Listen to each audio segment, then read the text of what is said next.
भाग 4। अमर घर लौटा तो बहुत हताश था। अगर जनता को शांत करने का उपाय न किया गया, अवश्य उपद्रव हो जाएगा। उसने महंत जी से मिलने का निश्चय किया। इस समय उसका चित्त इतना उदास था कि एक बार जी में आया, यहां से सब छोड़ छाड़कर चला जाए। उसे अभी तक अनुभव न हुआ था कि जनता सदैव तेज मिजाजों के पीछे चलती है। वह न्याय और धर्म, हानि लाभ, अहिंसा और त्याग सब कुछ समझाकर भी आत्मानंद के अटके हुए जादू को उतार न सका। आत्मानंद इस वक्त यहां मिल जाते तो दोनों मित्रों में जरूर लड़ाई हो जाती, लेकिन वह आज गायब थे। उन्हें आज घोड़े का आसन मिल गया था, किसी गांव में संगठन करने चले गए थे। आज अमर का कितना अपमान हुआ, किसी ने उसकी बातों पर कान तक न दिया। उनके चेहरे कह रहे थे, तुम क्या बकते हो, तुमसे हमारा उद्धार न होगा। इस घाव पर कोमल शब्दों के मरहम की जरूरत थी। कोई उन्हें लिटाकर उनके घाव को गाहे से धोए, उस पर शीतल लेप करे। मुन्नी रस्सी और कलसा लिए हुए निकली और बिना उसकी ओर ताके कोई की ओर चली गई। उसने पुकारा, सुनती जाओ मुन्नी, पर मुन्नी ने सुनकर भी न सुना। जरा देर बाद वह कलसा लिए हुए लौटी और फिर उसके सामने से सिर झुकाए चली गई। अमर ने फिर पुकारा, मुन्नी सुनो, एक बात कहनी है। पर अब की भी वह न रुकी। उसके मन में अब संदेह न था। एक क्षण में मुन्नी फिर निकली और सलोनी के घर जा पहुंची। वह मदरसे के पीछे एक छोटी सी मंडया डालकर रहती थी। चटाई पर लेटी एक भजन गा रही थी। मुन्नी ने जाकर पूछा, आज कुछ पकाया नहीं काकी, यूं ही सो रही हो? सलोनी ने उठकर कहा, खा चुकी बेटा, दोपहर की रोटियां रखी हुई थीं। मुन्नी ने चौके की ओर देखा। चौका साफ लिपा पुता पड़ा था। बोली, काकी तुम बहाना कर रही हो क्या? घर में कुछ है ही नहीं, अभी तो आते देर नहीं हुई, इतनी जल्द खा कहां से लिया?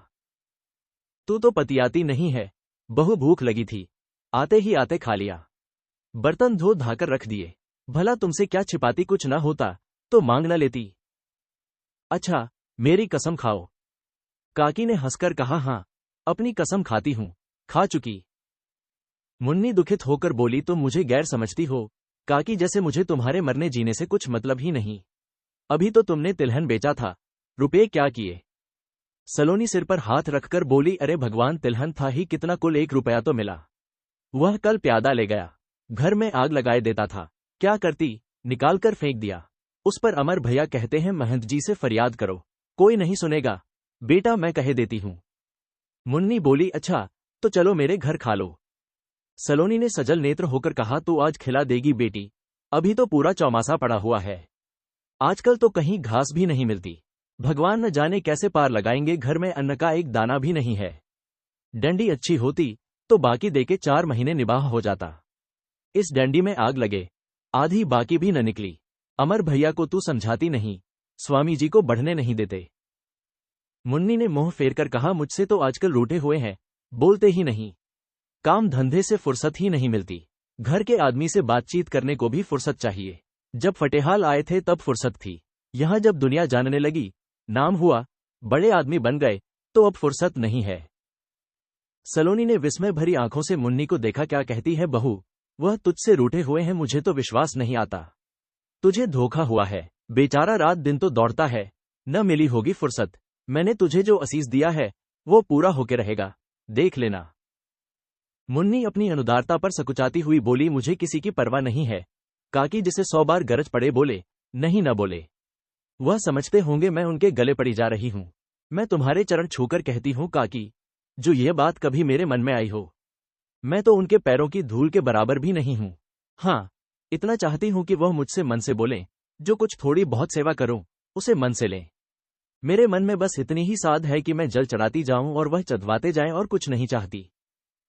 सहसा अमर ने पुकारा। सलोनी ने बुलाया, आओ भैया, अभी बहू आ गई, उसी से बतिया रही हूं।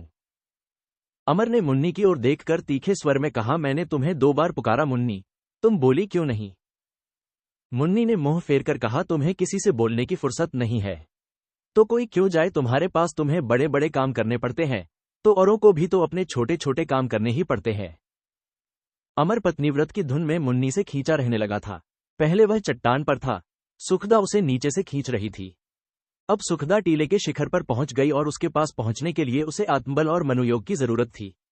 उसका जीवन आदर्श होना चाहिए, किंतु प्रयास करने पर भी वह सरलता और श्रद्धा की इस मूर्ति को दिल से न निकाल सकता था।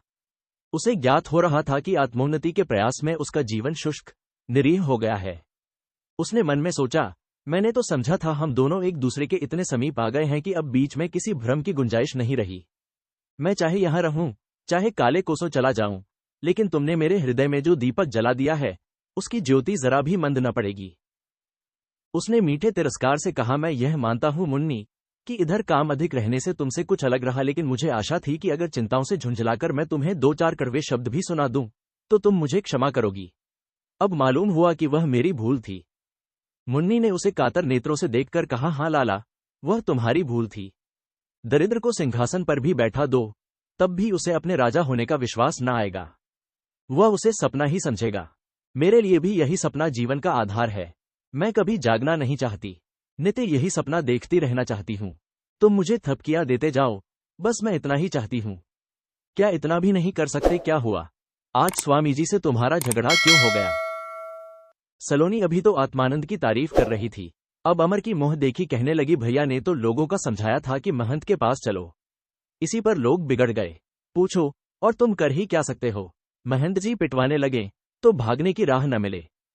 मुन्नी ने इसका समर्थन किया, महंत जी धर्मात्मा आदमी है, भला लोग भगवान के मंदिर को घेरते तो कितना अपजस होता।